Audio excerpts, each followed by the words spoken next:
গণহত্যার জন্য আওয়ামী লীগ যতদিন ক্ষমা না চাইবে এবং দলটির নেতারা জুলাই গণহত্যাকাণ্ডের দায়ে বিচারের আওতায় না আসবে ততদিন এদেশে তাদের কোনো কর্মসূচি করতে দেওয়া হবে না বলে জানিয়েছেন প্রধান উপদেষ্টার প্রেস সচিব শফিকুল আলম।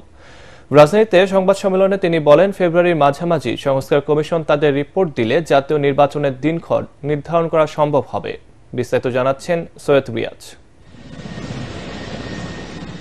জুলাই অভ্যুত্থানে ছাত্র জনতার আন্দোলনের মুখে আওয়ামী লীগ সরকারের পতন ও শেখ হাসিনার দেশ ছাড়ার পর প্রথমবারের মতো হরতাল অবরোধ কর্মসূচি ঘোষণা করেছে দলটি। এ নিয়ে অন্তর্বর্তী সরকারের অবস্থান জানাতে গিয়ে প্রধান উপদেষ্টার প্রেস সচিব বলেন, খুনিদের বিচারের আওতায় আনা বর্তমান সরকারের অন্যতম লক্ষ্য। দেখেন, এত বড় একটা হত্যাকাণ্ড হলো বাংলাদেশের ইতিহাসে, তারপরে এদের মধ্যে তো কোনো অনুশোচনা নাই, রিমোর্স নাই, রিগ্রেট নাই। বাংলাদেশে যতদিন না তারা ক্ষমা চাচ্ছে, যতদিন না তাদের এই লিডারশিপকে ট্রায়ালের মধ্যে আনা হচ্ছে, যতদিন না তাদের অ্যাকাউন্টেবিলিটির মধ্যে আসছে, ততদিন তাদের কোনো প্রোটেস্ট করার আসলে করতে দেওয়া হবে না। রাজধানীর ফরেন সার্ভিস একাডেমি মিলনায়তনে সংবাদ সম্মেলনে তিনি জানান, 15ই ফেব্রুয়ারির মধ্যে 6টি সংস্কার কমিশন তাদের রিপোর্ট দাখিল করবে। শফিকুল আলম আবারও বলেন, বৃহৎ আকারে সংস্কার হলে 26 জুন নাগাদ এবং ন্যূনতম সংস্কারে চলতি বছরের ডিসেম্বরে জাতীয় নির্বাচন অনুষ্ঠিত হবে। বসুন্ধরা ডায়াপেন্ট এখন আরো উন্নত। এই হট এয়ার থ্রো টপশিট দ্রুত শোষণ করে সোনামণিকে দেয় কোমল অনুভূতি। ফেব্রুয়ারি মাসের মাঝ বরাবর সমস্ত রিফর্মের রিপোর্টগুলো পাওয়ার পরে কনসেনসাস কমিশন কাজ করবেন। ওইটার পরে রিফর্মের উপরে অনেকগুলো নির্ভর করবে আসলে এক্স্যাক্টলি কবে ভোটটা হবে। সিপিডির পরিসংখ্যান সম্পর্কে তার ধারণা নেই জানিয়ে প্রেস সচিব বলেন, বর্তমান সরকারের সময়ে ব্যবসা বাণিজ্যে প্রসার ঘটেছে। আমাদের বিজনেসের পরিবেশ এবং এই গত 6 মাসে এই গভর্নমেন্টের যে অর্জন, এটা অভূতপূর্ব। আমরা রাইট ইকোনমিক রিফর্মগুলো যখন ইন প্লেস থাকবে, যখন করা হবে, হু করে ফরেন ডাইরেক্ট ইনভেস্টমেন্ট বাড়বে।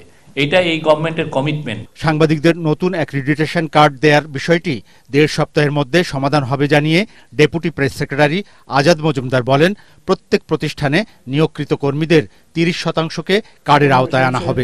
নতুন নীতিমালা আসলে স্থায়ী এবং অস্থায়ী অ্যাক্রিডিটেশন কার্ড বলে কোনো কিছু রাখার বর্তমান অন্তর্বর্তীকালীন সরকার পক্ষপাতী নয়।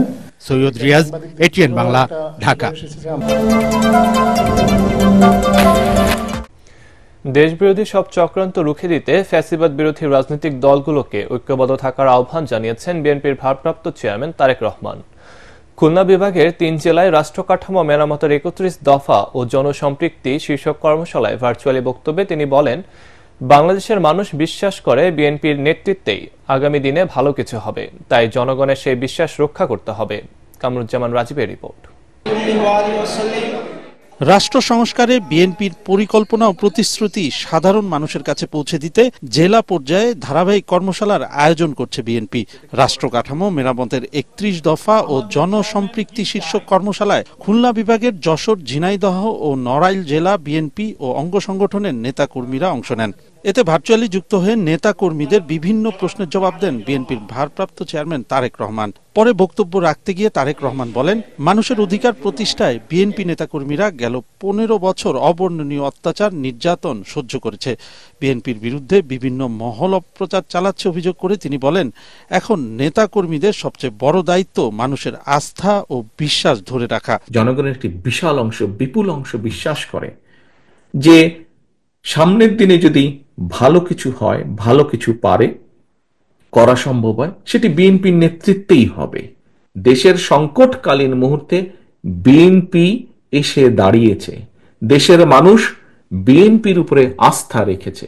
প্রোপাগান্ডা ছড়াচ্ছে, শত্রুপক্ষ বলেন বা প্রতিপক্ষ বলেন, সেগুলো তারা করবেই।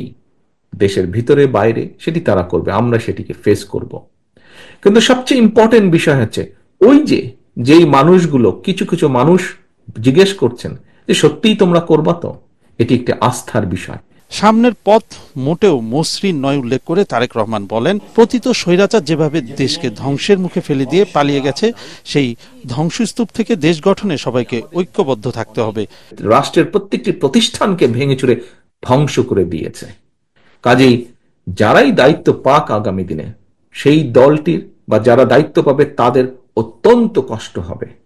কিন্তু এই কষ্ট আমরা তখনই হাসি মুখে এই কষ্টকে আমরা সহজ করে নিতে পারবো আমরা যদি সকলে ঐক্যবদ্ধ থাকি। যেই দলগুলো, রাজনৈতিক দলগুলো গণতান্ত্রিক আন্দোলনে আমরা একসাথে সংগ্রাম করেছি, অত্যাচার নির্যাতন সহ্য করেছি, জেল জরিমানা সহ্য করেছি, সেই সকল রাজনৈতিক দলকে আমাদেরকে ঐক্যবদ্ধ থাকতে হবে।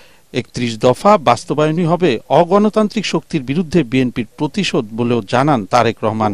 এবং এটি একটি চলমান প্রক্রিয়া থাকবে, আমরা ভালো থেকে ভালো করতে সক্ষম হব। কামরুজ্জামান রাজীব, এটিএন বাংলা।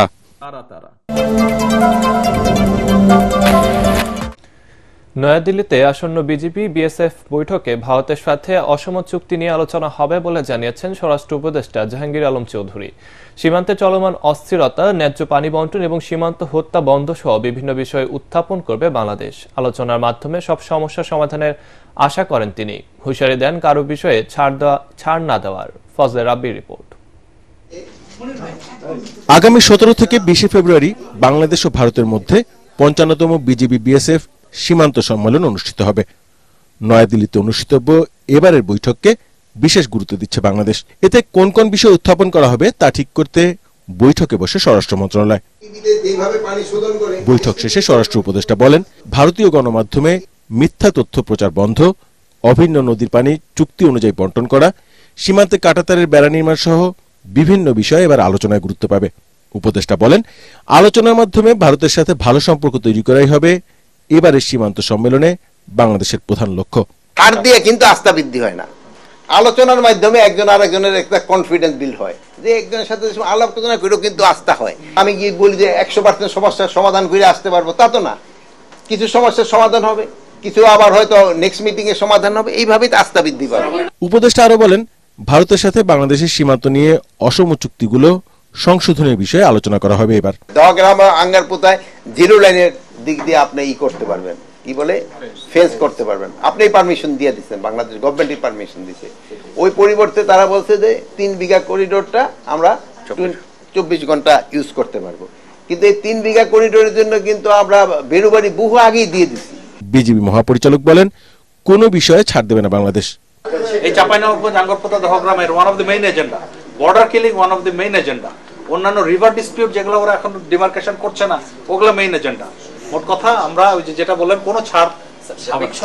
এবারের বৈঠকে দুই দেশের সীমান্ত বাহিনীর পাশাপাশি পররাষ্ট্র, স্বরাষ্ট্র সহ বিভিন্ন মন্ত্রণালয়ের প্রতিনিধিরা উপস্থিত থাকবেন। ফজলে রাব্বি, এটিএন বাংলা, ঢাকা। চীন ও বাংলাদেশের নিবিড় সম্পর্ককে এগিয়ে নিতে একযোগে কাজ করার প্রত্যয় জানিয়েছেন প্রধান উপদেষ্টা ডক্টর মাহমুদ ইউনূস। চীনের বসন্ত উৎসব উপলক্ষে এক শুভেচ্ছা বার্তায় প্রধান উপদেষ্টা বলেন, গত 50 বছরে দুই দেশের সম্পর্কে ব্যাপকতা বেড়েছে। এবছর ব্যাপক পরিসরে দুই ভ্রাতৃপ্রতিম দেশের কূটনৈতিক সম্পর্ক প্রতিষ্ঠার সুবর্ণ জয়ন্তী উদযাপন করা হবে বলেও জানান তিনি। আশাবাদী যে আগামী দিনে চীন ও বাংলাদেশের সম্পর্ক ইতিহাসের সঠিক পথ ধরে সামনে এগিয়ে যাবে। এই সম্পর্ক শুধু দুই দেশের আস্থা ও বন্ধুত্বের প্রতীকই নয়, বরং দুই জাতি ও দুই দেশের জনগণের মধ্যে বিদ্যমান শান্তি, সহযোগিতা ও সমৃদ্ধির পথে একসাথে চলার এক অবিচল অঙ্গীকার। আমি আশা করি নতুন বছরে অবকাঠামো, বাণিজ্য, সংস্কৃতি, প্রযুক্তি ও আর্থসামাজিক খাতে আমাদের পারস্পরিক সহযোগিতা আরও গভীর হবে এবং আগামী দিনে আমরা যৌথভাবে আরও উন্নত ও সমৃদ্ধ ভবিষ্যৎ তৈরি করতে সক্ষম হব।